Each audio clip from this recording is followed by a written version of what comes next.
Shemeji, mke wangu si mmoja, mke wangu kipenzi Maina, sina mke mwingine shemeji, na ndio maana nimekuja hapa. Najua inawezekana labda kuna vitu umevizungumza vinavyopelekea hata wewe kunitizama kwa hasira, lakini tafadhali, hebu nipe nafasi nionane naye, wewe mwenyewe utashangaa.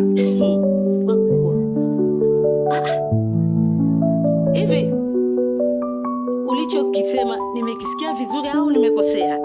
Mke wako kipenzi?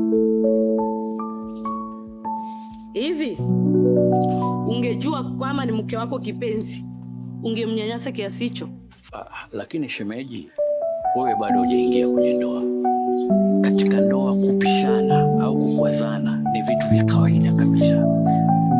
Hivyo vikombe vikikaa kwenye kabati vitagongana, sembuse watu mtakaishi nyumba moja. Kwa ni mambo ya kawaida. Hebu nipe hiyo nafasi nizungumze naye, na kama kuingia umndani labda mimi siruhusiwi, basi mwite atoke mke wangu niongee naye hata kwenye gari.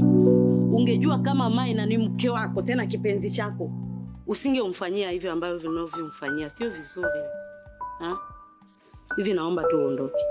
Lakini sasa hivi utakuwa unanikosea, kwa sababu yule mimi ni mke wangu, nimemuoa kwa ndoa, sijampa taraka na mimi sijamfukuza, na kuondoka kwake pale mimi kwangu ni pengo.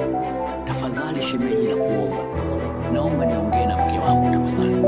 Hapa wingi na Maina atoki. Umemnyanyasa sana mdogo wangu, sana tu, kwa sababu anakupenda.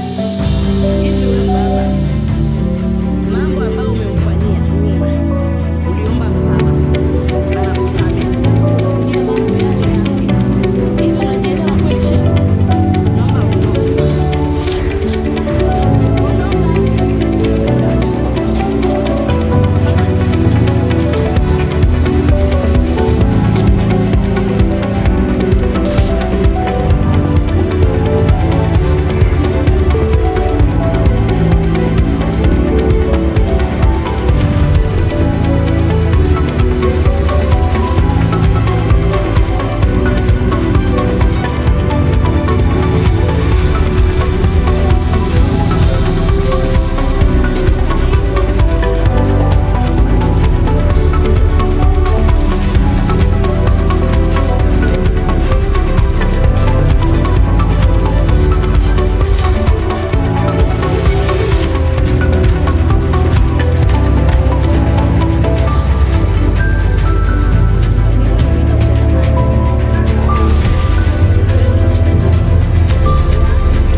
Sisi ni mwezi mmoja sasa hivi.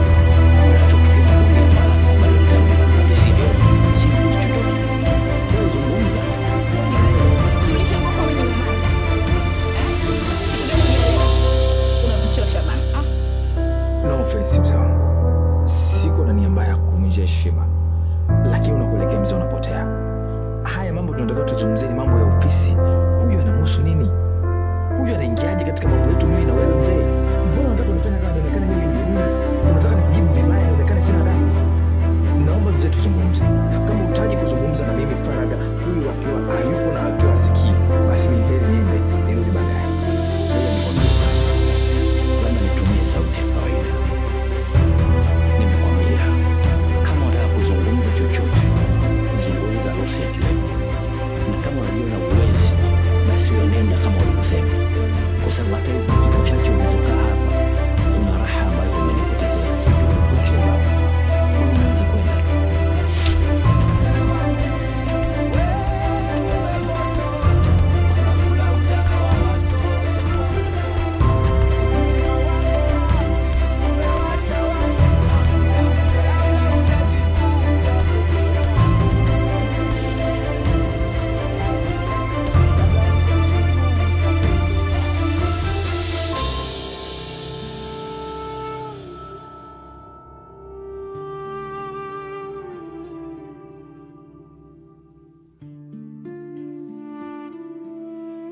No!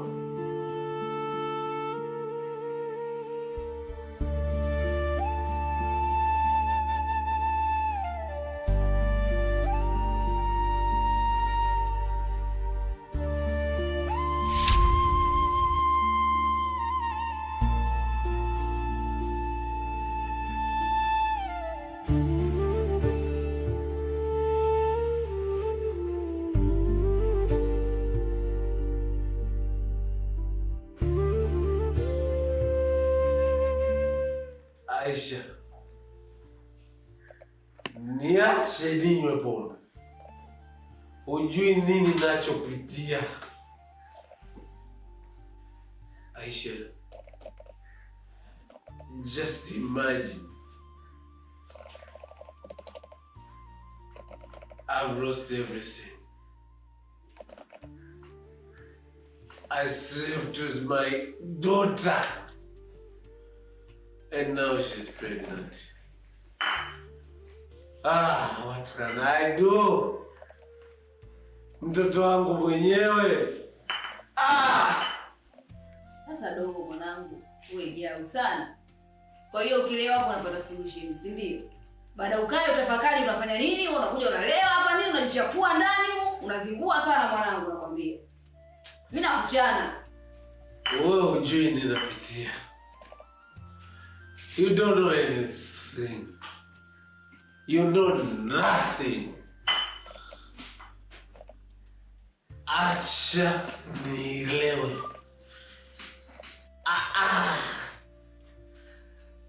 Bring back my alcohol.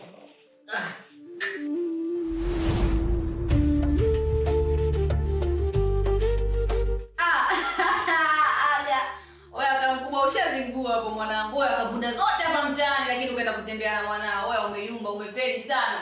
Oya wewe, mimi na misaya kwako imezidi. Sema hii familia kila mtu anataka jitoke wakati wake. Nachoka mimi. Oya sema umeanza mimi namaliza mwanangu. Na mwenyewe nachanganyikiwa afi na kuko shega tu. Nachoka mimi. Da.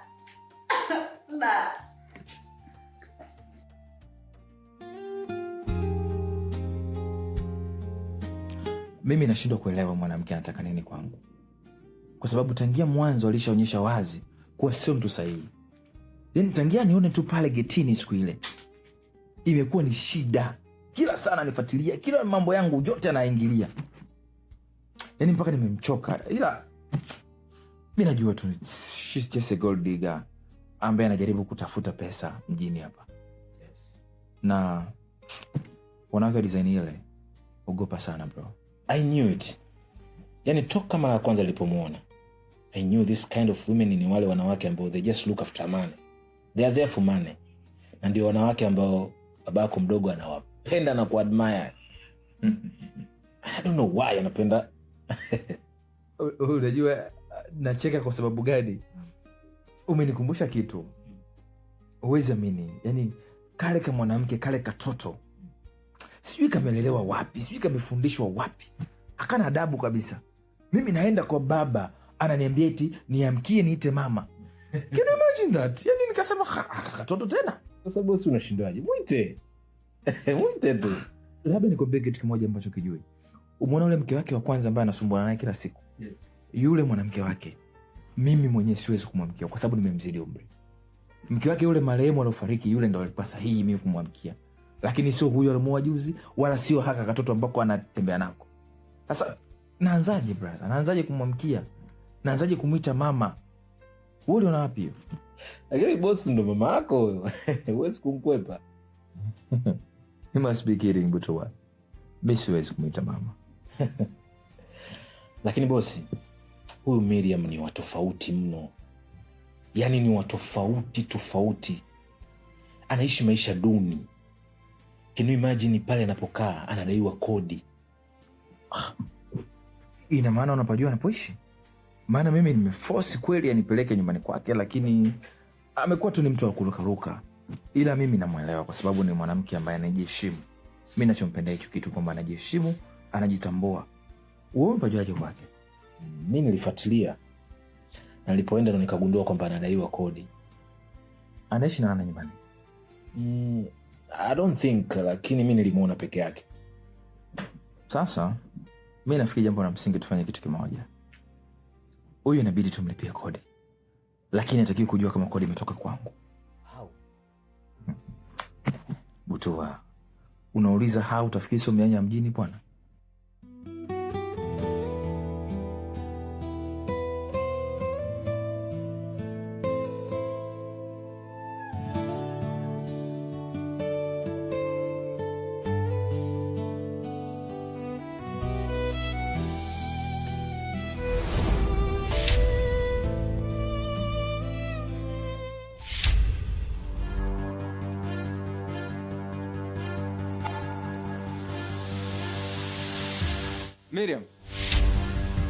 Miriam, subiri kwanza.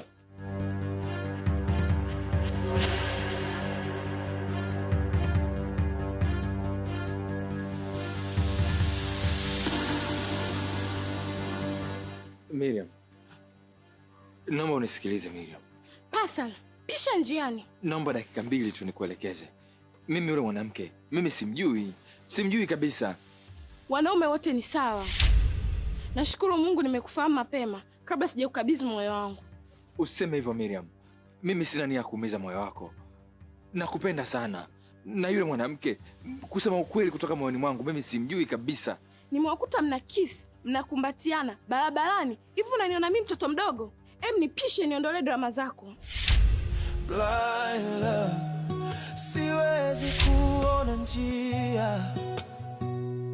Blind love, lakini najua upo hapa. Blind love, moyo wangu unakufuata kwenye giza. Wewe ni taa, hakuna ramani, tunapotea pamoja.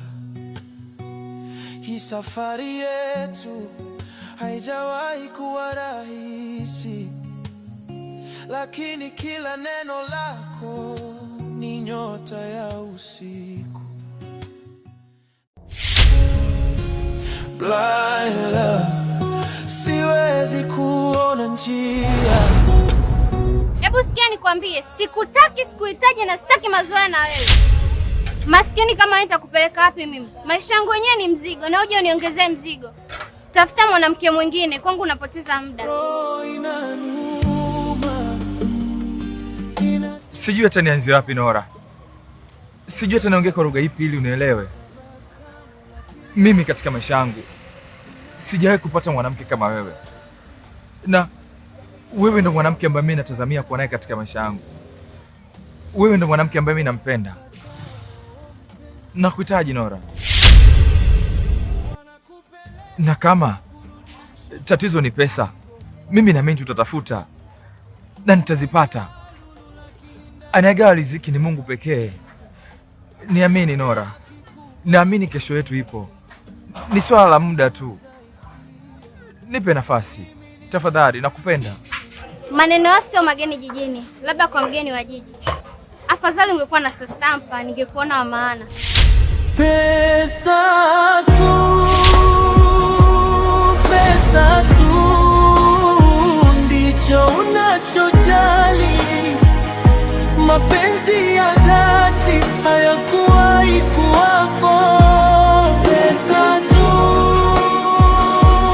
pesa tu ndio dunia. Vipi mpenzi wangu? Na tatizo gani hapo? Si huyu Kapuku anasumbua kwenye biashara yangu. Anahisi anaweza kumiliki mwanamke mzuri kama mimi, akati mfukoni ana hata mimi. Oi Kapuku wewe. Wewe mwanamke unapomwona yule level zako, sikiliza babu, tafuta mwanamke wa level zako, huyu sio level zako. Alafu nakwambia tu, nakupa onyo, nikikuona tena siku nyingine unakanyaga hapa, nitakacho kufanya utokaa uamini katika maisha yako. Roho inaniuma, inateseka na kuona unavyotabasamu, lakini sio kwangu. Nina mapenzi ya dhati, blind love, siwezi kuona njia.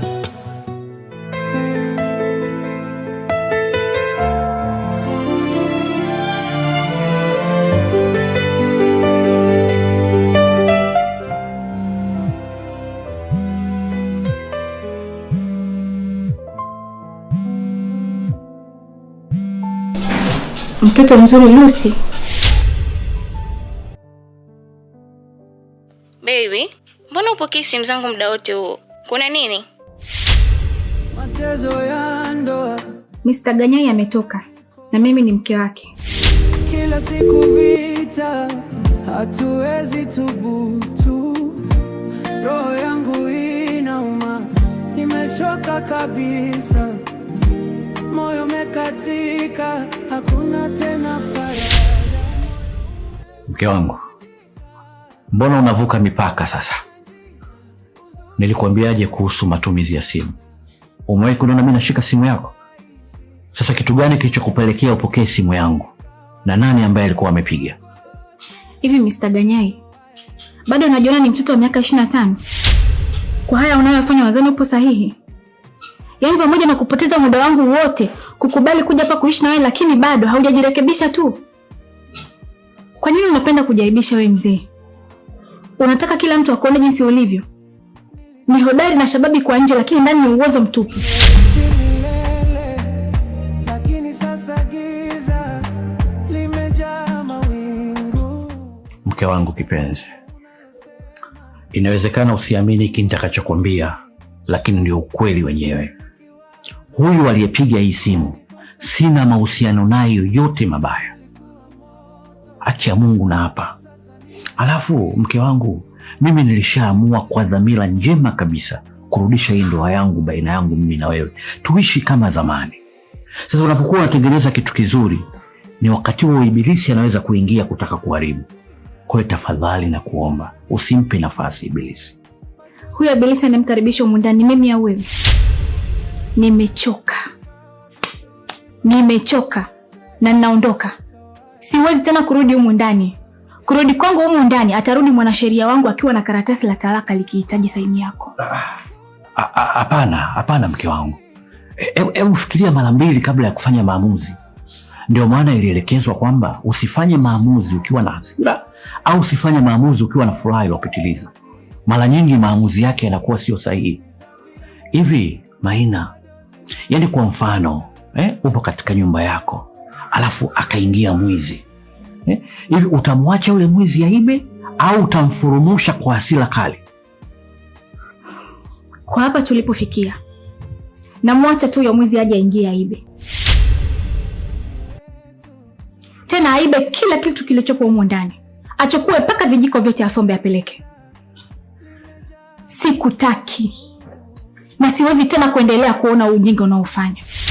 Moyo umevunjika, sijui tena njia, huzuni inanizonga, machozi hayaishi. Moyo umevunjika, wapi tulipokosea, mateso haya ndoa yanawafura. Aisha Chogo, nani wa kumtambua? Aisha Chogo, kweli wa kudanga. Kwa hiyo yani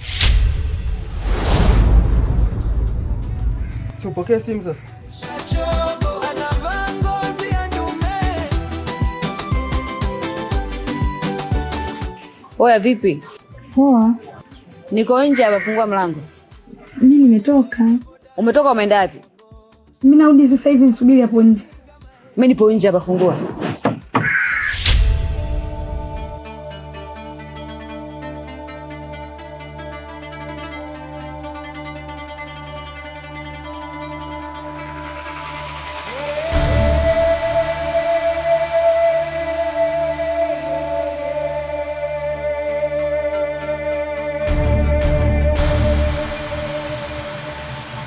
Chogo, umerudi? Nilikuwa namalizia usafi. Ngoja basi nikamalizia alafu nakuja. Poa, nataka niingie huko ndani. Subiri basi nimalizie afu utaingia, maana mimi sinafanya usafi afu unaingia. Oya, vipi babu? Sasa usafi wako na mimi unahusiana nini? Mimi sina poa kitandani, unaendelea na usafi wako. Au unasahau kama mimi ndo nalipa kodi? Pesha niingie magetoni babu. Subiri basi, sasa Chogo mimi nafanya Chogo.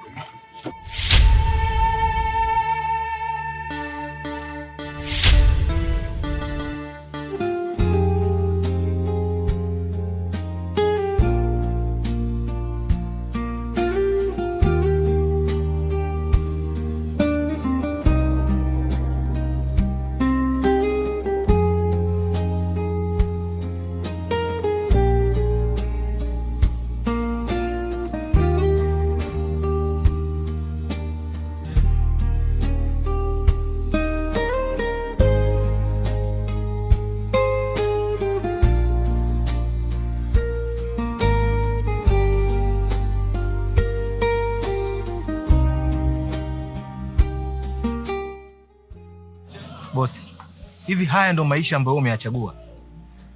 Duniani huwezi kupata mwanamke aina hivyo unavyotaka. Hakuna mwanamke wa aina hiyo. Wanawake wote siku hizi wanataka pesa. Tena wenyewe wameipa jina, wanaita sasampa. Bila pesa ufanyi chochote boss. Boss, look at yourself. Tafuta mwanamke wa hadhi yako. Wewe una kila kitu. Unaweza kufanya kila kitu katika hii dunia. Why? Mimi nimepigiwa simu, mambo hayaendi. Kuendelea kufanya hiki unachokifanya, unaendelea kusitisha mambo yako bosi. You are a very important person. Hebu acha mambo hayo bwana bosi wangu. Hebu kaa kimya kwanza. Mimi ni nani kwako? You are my boss. Na moja ya sifa mfanyakazi ni ipi? Kumtii na kumsikiliza bosi wake. Basi kuwa na heshima. Maisha yangu binafsi wala hayakuhusu wewe. Alafu kuniambia niache ninachokifanya ni sawa na kunitukana mbele ya kikao cha bodi cha kampuni yangu. Hilo swala siwezi kuliruhusu. Fanya kazi yako ambayo imekuleta na simamia katika misingi ya kazi. Hebu twende unipeleke nyumbani nikabadilishe nguo niende ofisini.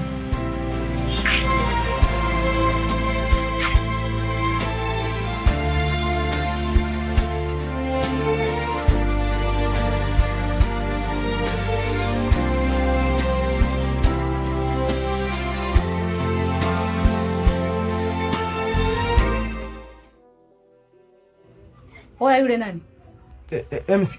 Tuelewane jamani. We mwanamke, huyo ni nani? Oya, sinakuuliza yule nani? So mtu. Oya nyie, mbona siwaelewi? Mnataka kulwa na Doto au? Mimi ndo shughuli zangu hizo. Oya mwanangu, umelalia kitanda unajua nalipa kodi nani? Au umeviegesha tu hapo mwanangu? Alafu edemu. Kwa hiyo mwanangu mimi kujipiga kocha kule na kuhudumia nini muuni sielewi. Alafu mimi nakupa hela unakuja unatumia na bahasha yako, si ndio? Yaani mimi nahudumia wawili, si ndio? Kwa hiyo demu wangu na yule demu wangu, si ndio? Wewe unanichukuliaje mwanangu? Nyinyi wanawake mnataka mpewe nini? Mbona unakuwa ueleweki mwanangu? Mimi nachukua najua na mimi utatulia hapo, kumbe unatazesheni. Oa wewe. Oa tuheshimiane basi. Tulia mchumba. Alafu mwanaume akiongea mtoto wake inabidi ukae kimya. Mimi mwenyewe ndo natakiwa niongee. Wewe vipi boya nini wewe? Alafu sikia wewe demu. Kokote utakaponiona, yani utakapoona uso, kaa mbali mwanangu, nitakupasua na kuahidi. Yani kokote utakaponiona usinichukulie poa mwanangu. Aisha chogo, moyo umechoka, mapenzi yanatesa, unapa kuepuka. Aisha chogo, pesa unazo.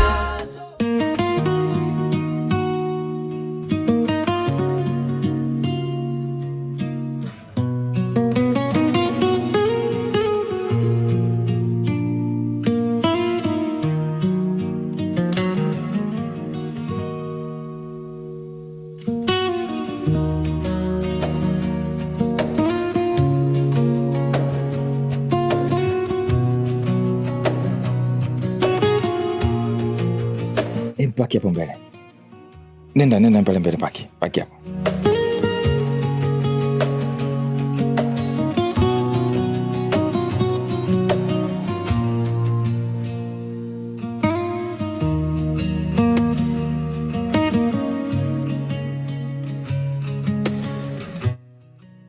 Bosi vipi? Hebu nisubiri mara moja. Nakuja sasa hivi. Lakini leo tuna kikao na ni cha muhimu sana. Nimekwambia nisubiri. Hayo mengine hayakuhusu. Acha kunipangia ratiba.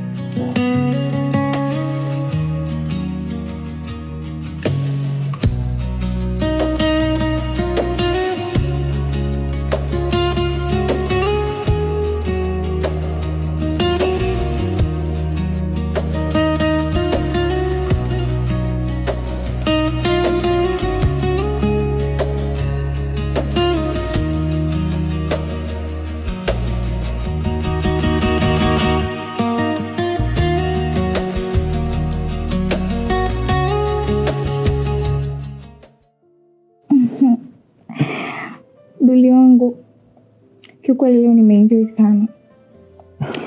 Hakika wewe ni mwanaume na nusu. Yaani unanipeleka pale ambapo hata sijawahi kufika. Sio kama yule mbaba. Yaani kazi yake kunichafua tu. Yaani hawezi mechi kabisa. Ila kwako wewe leo nimeipenda. Unajua Rusi, sisi ndo watoto wa mjini. Na sisi tumebahatika kuliona jando na kuzingatia maneno ya ngariba. Okay baby, basi acha mimi nikuache. Tutawasiliana baadaye.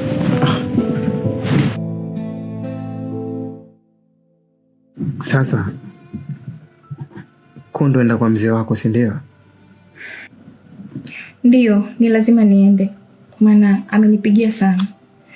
Ukizingatia kuna pesa uliniomba. Kwa ni lazima niende.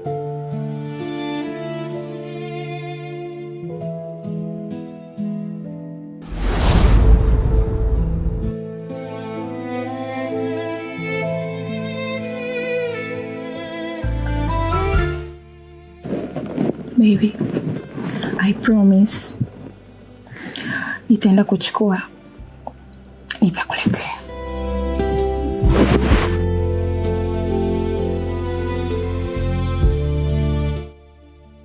Lucy, lakini mimi nakupenda sana. Kwa nini usiachane na wewe mzee? Au kwa nini ujali hisia zangu? Sikia, mimi nitapambana ili niweze kukuhudumia. Najua na mambo mengi, lakini mimi nitajua na yakabiri vipi. Nihurumie. Duli, naelewa unavyojisikia. Ila ukweli ni kwamba wewe huwezi kunihudumia mimi. Mahitaji yangu kwa siku ni sawasawa na mshahara wako wewe mwezi mzima. Kwa hiyo naelewa unachokifanya. Na soon nitamalizana na yule mzee. Acha nihesabu namba. Niokote sasa. Najua sina mali, lakini mapenzi yangu ni dhahabu kali. Unatembea nao, mimi naumia ndani. Roho yangu inauma, mbona uoni? Dada, Dada.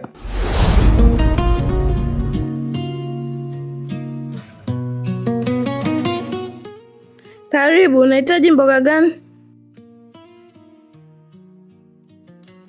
Asante. Samani. Mimi wala sihitaji mboga. Nimekuona umenipita sehemu na kuna kitu nimeona kwenye uso wako. Na nilichokiona ni huzuni pamoja na uchovu. Sasa ukiangalia jua linavyowaka nikaona pengine labda utakuwa na kiu. Kwa hiyo nikaona nikuletea haya maji.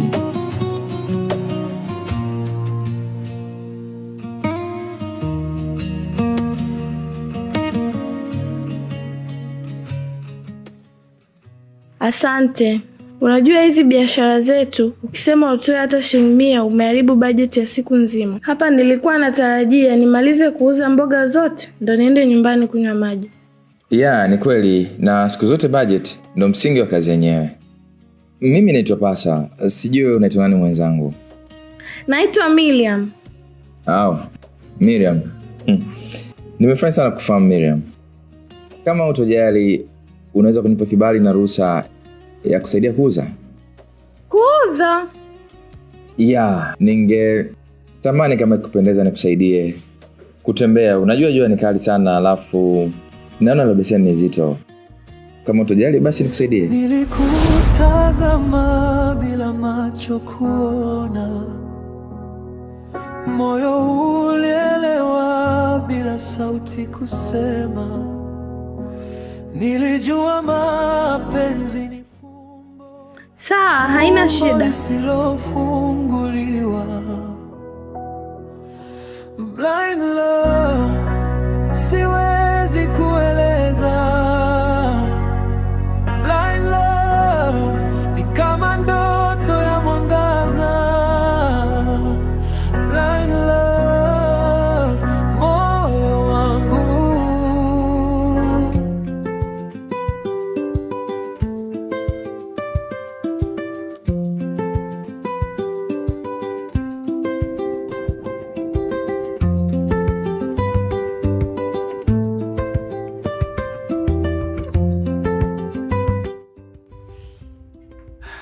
Boss, I think it's right time for me to go. It's okay.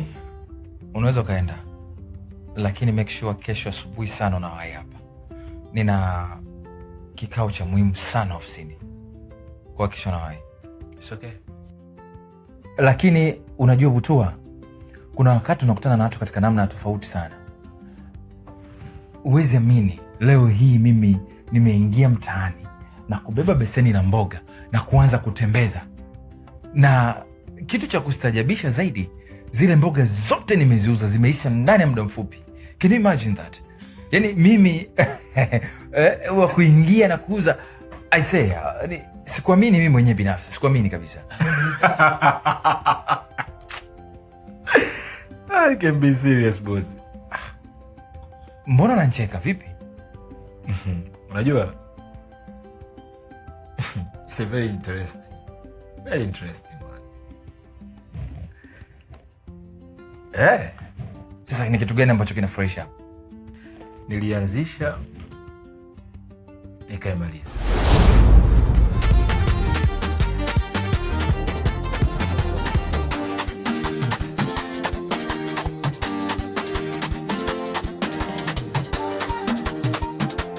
Kiukweli nashukuru sana. Mmefanya msaada mkubwa sana. Kama msingekuwa nyinyi, basi jambo lingechukua muda mrefu sana. Asanteni. Asante kakaangu. Ina maana unamaanisha hizi hela ni za kwetu? Hizo hela ni za kwenu kwa kazi ambayo mmeifanya. Lakini kakaangu, zile mboga mbona nyingi sana? Sasa tunazipeleka wapi? Zile mboga nyinyi mtajua jinsi gani. Sababu wale mboga zitatumika kwenye namna nyingine. Kwa kumbe ni wewe uliofanya yote hayo? Yaani umenidisappoint sana sana sana sana. Yaani mimi nilikuwa nimekaa hapa nikaanza kusherehekea na ushindi wa kusema kwamba nina bahati, ni mmoja wa watu waliobarikiwa katika dunia hii. Nimeweza kufanya jambo ambalo sikuwahi kulifanya katika maisha yangu, kuingia mtaani na kuuza mboga. Kumbe ni wewe umesababisha yote hayo. Umenifanya nimekaa hapa nawaza nianze hata kufanya exportation ya mboga nikauze hata China, Japani, Uingereza, nitoe mchicha hapa nisafirishe nikauze. Umeharibu bwana, umeharibu mzee. Sasa unadhani bosi tusingefanya vile? Kwa wakati ule, muda ule, ungemuuzia nani? Yani zisingeisha on time. That's why I did. Unajua Butua, labda nikwambia kitu kimoja. Mimi target yangu ni kuishi maisha ya yule dada. Niishi ndani ya maisha yake, nione vitu anavyopitia kuanzia asubuhi anapoamka mpaka anapoenda kulala. Nione anapitia vitu vingapi, nione changamoto zake ili niweze kuassess kile kitu ambacho nataka nikipate. Sasa ukifanya hivyo mimi utakuwa unanitafia na research yangu, nitashindwa kupata vizuri kujua kwamba huyu mtu anaishije au ana expectation gani katika maisha yake. Kwa hiyo ukiharibu hivyo tunaharibu target nzima. Sorry boss. Anyways, haina shida. Ila make sure wakati mwingine usifanye kitu kama hicho. Acha mambo ya flow yenyewe. Acha vitu viende vyenyewe. Acha mambo yote yaende vile yalivyo. Usiingilie. Ukiingilia unaharibu mzee. Okay. Good night.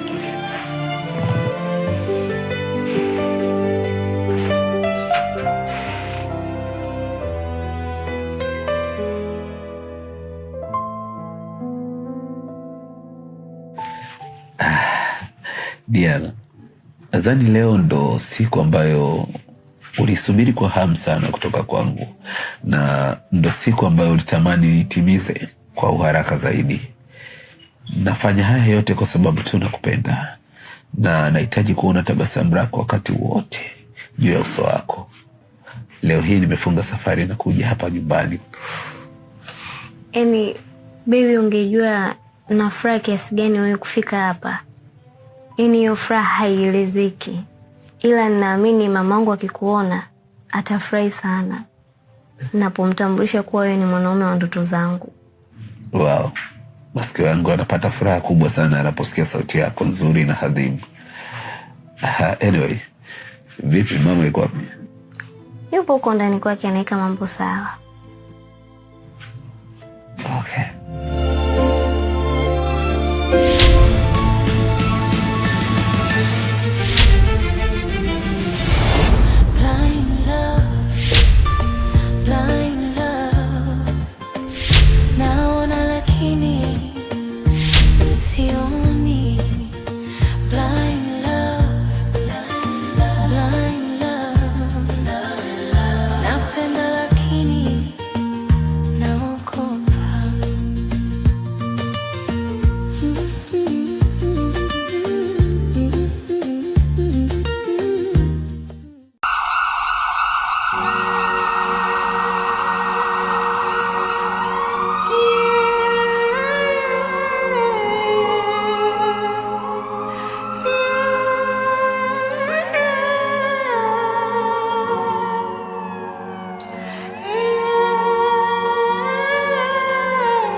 Mgonjwa kwa sasa anaendelea vizuri, ila anahitaji muda tu kupumzika.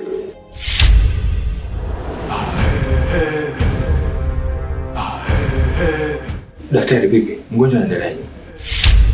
Huyu naye ni nani? Huyu ni mume wangu. Mgonjwa anaendelea vizuri, ila niwapongeze tu kwa kitu mlichokifanya, maana angekuwa watu wengine wakimgonga mtu huwa wanakimbia, lakini nyinyi mmechukua uamuzi wa kumleta hospitali na kuja kufuatilia maendeleo yake. Kiukweli niwapongeze sana. Daktari, binadamu yoyote mwenye moyo wa utu angeweza kufanya kitu ambacho amefanya mke wangu. Inabidi mkalipia gharama za matibabu. Mtapita hapo dirishani mtaambiwa kiasi gani. Haina shida. Hilo sio tatizo. Tutaenda kulipa bili yote ambayo anadaiwa. Na vipi? Tunaweza kumwona mgonjwa? Yes, unaweza. Mke wangu, mke wangu, mke wangu, I love you mama.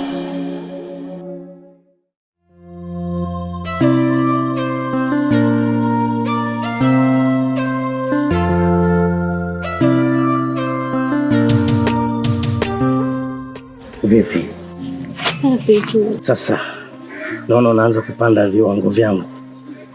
Si unakumbuka kwamba tumetoka kwenye mapaga yale na sasa nimekuingiza kwenye mjengo. Kweli baby hayo? Come on. Ya kweli mpenzi. Alafu nikuhakikishie tu labda muda si mrefu nalifukuza lile mama. Alafu wewe sasa unamiliki mjengo. Maneno naongea kweli, maana sijeka unanipamba tu hapa. Kumbe hamna lolote. Nilishawahi kudanganya kitu mpenzi? Na kama hivi kidogo tu leo nimeonja, ukimiliki mjengo je? Tulia baba, upate vitu kutoka kwa kungwe mtoto hapa. Hayo mambo madogo tu. Wacha wewe. Kwa kuna cha zaidi ya leo nilipopata? Viko vingi tu. Usijali baba mtu. Kungwe mtoto huyo. Mme wangu.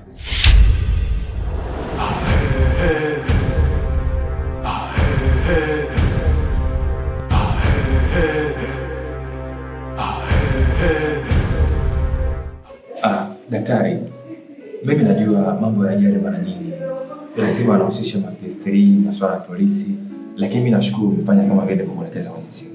Nimefanya hivyo hivyo. Na ulivyonielekeza tu nimeendelea kumpa huduma mgonjwa, sasa naendelea vizuri. Sawa, mimi nakushukuru sana kwa msaada wako. Lakini mke wangu mimi najua ni mtu wa kupenda sana kukea. Sasa unaweza kukuta huyu mgonjwa akahitaji kumhudumia zaidi na zaidi, which mimi kusema kweli nisingependa jambo hilo litokee. Nisingependa tuwe na any kind of relationship na huyu mgonjwa baada ya hapa. Kwa hiyo what I wanted ni kwamba wewe uendelee kumsimamia huyu mgonjwa mpaka pale atakaporuhusiwa kutoka. Kwa hiyo kama kutakuwa na huduma yoyote au gharama yoyote ambayo ita arise baada ya sisi kuondoka, tunaweza tukawasiliana, mimi nikakufuatia mara moja. Sawa, haina shida hiyo. Ila ungefanya mazingira hapo. Si unajua tena. Basi sawa, hilo lina tatizo. Namba yako ndio ile inapokea mama. Inapokea. Unafikiri unaweza kuona kwenye simu yako hapo? Ya, nimeiona. Imefika. Basi haina shida, ngoja niendelee na huduma nyingine hapo. Okay. Basi daktari, once again thank you so much for your kindness and your help. Naamini sisi hapa unaweza kutupa go ahead ya kuondoka, sio?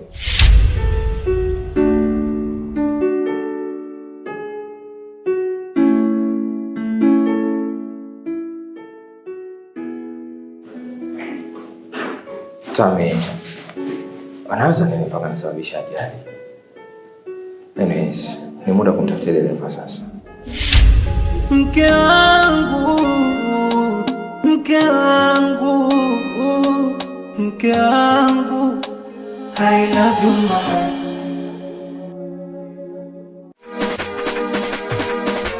Lazima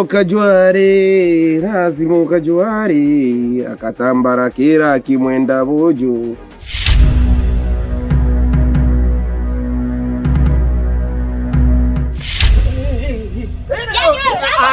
Wewe, Jo, calm down kwanza. Hizi ni nyumba za watu. Hujui sheria na taratibu za kifungu cha sheria cha Tanzania kinasemaje? Cha mwaka 1988. Unajua kuingia huko ndani? Haya, unajua kuna shilingi ngapi huko ndani zikipotea? Haya, sema shida yako ni nini? Nataka kuongea na huyo anayejifanya anajua sana kubeba wanaume wa watu. Bojo cheika zero, mbe yerera Kiduchu hadi unamsingizia. Labda angekuwa yule mwingine ungekuwa unasema hamna hapo sawa. Lakini Kiduchu, hamna. Kiduchu hawezi kufanya hivyo vipi. Sasa yule amchukue mume wako, wewe angalia jinsi ulivyo. Haya na yule Kiduchu. Sasa mume wako anaweza kukaa na kale ka Kiduchu kweli? Labda yule amchukue mtoto mwenzake. Lakini sio Kiduchu bana, unamsingizia. Hivi mzee, unakielewa unachokiongea? Yaani mimi nimfananishe Kiduchu na kati nimemkuta kule na mume wangu akikumbatiana na akakimbia, ndio maana namkimbiza. Sasa yule amchukue mume wako, wewe angalia jinsi ulivyo. Haya na yule Kiduchu. Sasa mume wako anaweza kukaa na kale ka Kiduchu kweli? Labda yule amchukue mtoto mwenzake.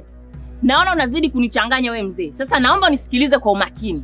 ama zangu ama zake. Ipo siku nitakuja kumleta mwanao akiwa maiti hapa. Endelea kumtetea. Alafu kuwa makini mzee.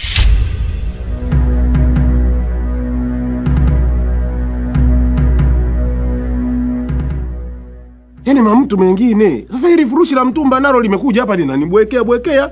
Eti mume wake linamchukua. Ila aka Kiduchu nako aka. Siku hizi kamechangamka kidogo. Kamechangamka. Wewe Kiduchu? Kiduchu?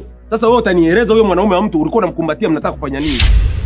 Urukushani na mazonge kibao. Kati ya Muna Kiduchu na mjomba hao. Utacheka ukiangalia maisha yao.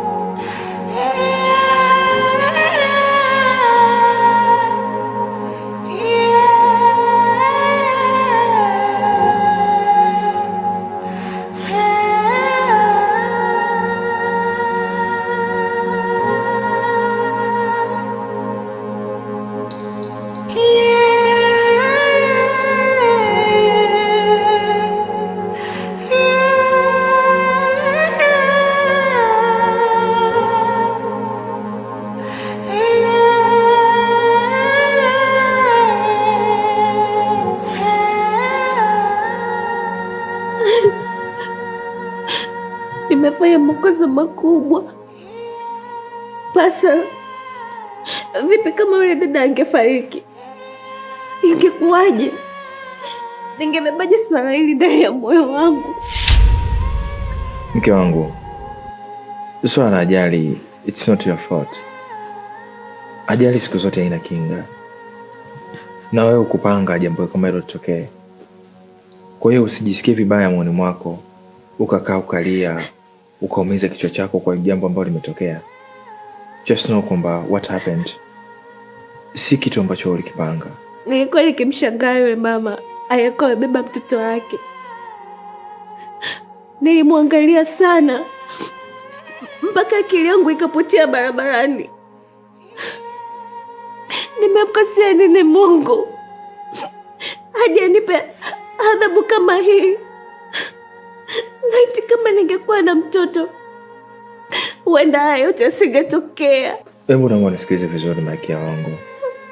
Swala la mtoto wala halihusiani na hii ajali. Siku zote mtoto ni majaliwa ya Mungu. Siku yetu ikifika na sisi tutajaliwa tu. Naomba usilaumu sana. Umesikia mke wangu? It's not your fault. Mtoto? Mtoto gani Pasa? Daktari alishatuweka wazi kuwa sina uwezo kushika mimba. Ni muujiza gani utakaotokea utakaofanya mimi kupata mtoto? Acha uhalisia unihukumu mume wangu. Mimi siwezi tena kuwa mama. Come on, Tami. Listen. Sikia Tami. Hata kama tutapata mtoto, mimi bado nitakupenda mke wangu. Nilikuoa kwa mapenzi ya dhati na sio kwa sababu ya kupata mtoto. Kiapo tulichokula cha kupendana milele, hicho bado kipo ndani ya moyo wangu. Hakiwezi kubadilika hata kidogo. Nothing can change my love for you. That's a promise you. Naomba usilie mpenzi wangu. Niko hapa kwa ajili yako. Na hata kama inatokea leo hapa duniani tumebaki wawili, just me and you, bado nitakupenda, nitakuheshimu, nitakujali kwa sababu wewe ndo ubavu wangu. Wewe ndo furaha yangu, ndo mke wangu, ndo kipenzi cha moyo. Watoto ni baraka na Mungu akitaka tapewa. Still I love you my wife, yeah. Subirieni basi tuongee. Vitu kama mbona vinaongeleka? Subirieni kwanza jamani, subirieni kwanza. Jamani, hebu mwachieni. Sasa kuna haja gani kumkaba mtu mzima hivyo? Sasa mambo ya kuzungumza mpaka mkabane hivi. Chukua hela yetu. Bro, hebu tusikilizane basi. Wewe ukimkaba huyo hela utaipata? Ndio nitaipata sababu sikachukua yeye. Hana sasa unavyomkaba anakupa. Tangu ulipoanza kumkaba si angeshakupa. Atanigea hela yangu, wewe unafanya hadi sasa. Sikia, wewe unamdai shilingi ngapi? Namdai 10,000 tu. Shika hela yako. Kwa hiyo jino hili. Sema siku nyingine usirudie. Usirudie kabisa kuchukua. Wacha bwana tuchukue hela yako. Yaani wale. Wewe mjomba wewe. Tuondoke nyumbani uko lione. Yo me quiero cuando caburugo para mara kubetu taperi na tamaa napenda ujana napenda nasa ila wajumba zake ndo namkata stata.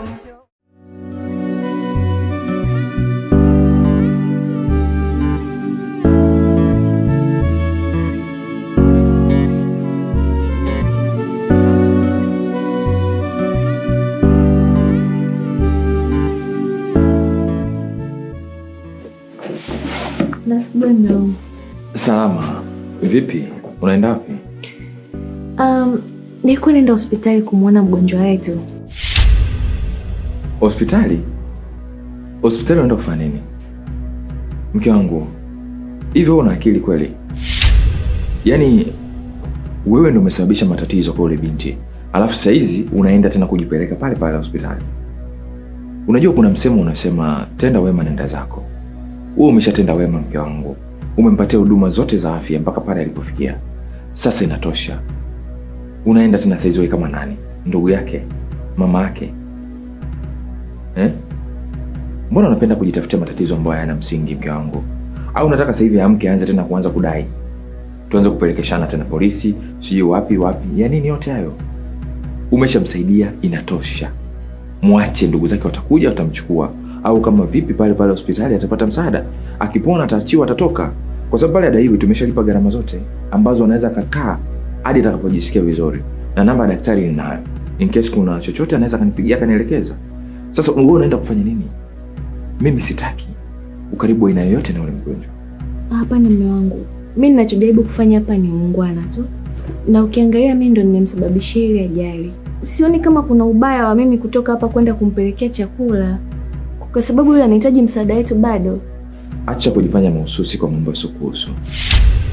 Wewe unataka kutafuta kesi ambazo hazina msingi. Unataka kutafuta malalamiko